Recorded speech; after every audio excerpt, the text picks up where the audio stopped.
Right now, I want you to welcome the best-selling new solo artist for Benson Records, Mr. L. Denson.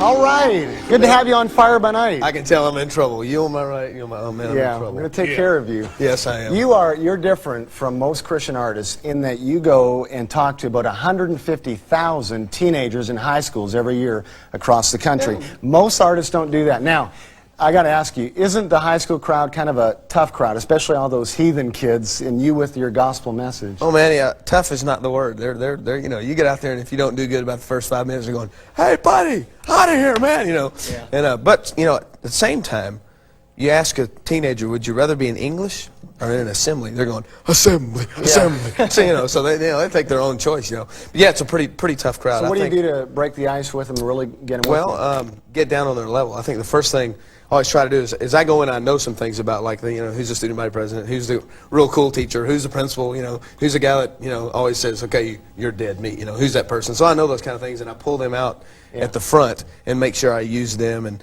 you know, if the crowd gets really wild, I pick some, like out here, if I pick some girl with wild hair, like that girl out there, you know, with all the wild hair, and I pull her up and I do, like, what I call my famous booger song. Just embarrass the fire out of her, you know, slick her hair back with snot and all, you know, the whole thing. So once you've done all that, they're going, man, this guy's pretty cool, you know. Yeah. And then it's easy to kind of talk to them from there, you know. That's good. You said something in something I was reading, that the church is losing the battle for the American teenager. Why do you believe that?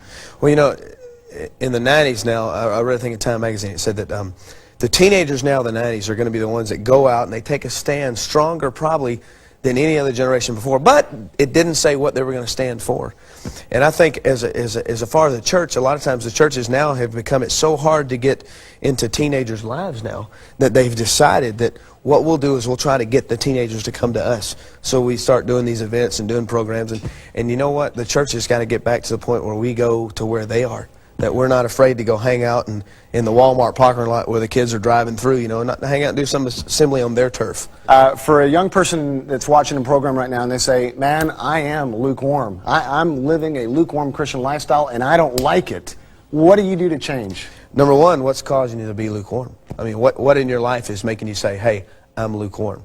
What in your life, like, if you're lukewarm, then that means something is standing between you and God. What is that, number one? Once you identify what it is, number one, then number two, what are you going to do about it? Are you going to keep going and say, okay, I'll go ahead and keep not making peace with God, and then the next day I'll go, oh God, please forgive me. And then the next day when it comes back up, I'll say, okay, I'll go through this and I'll ask God to forgive me the next day.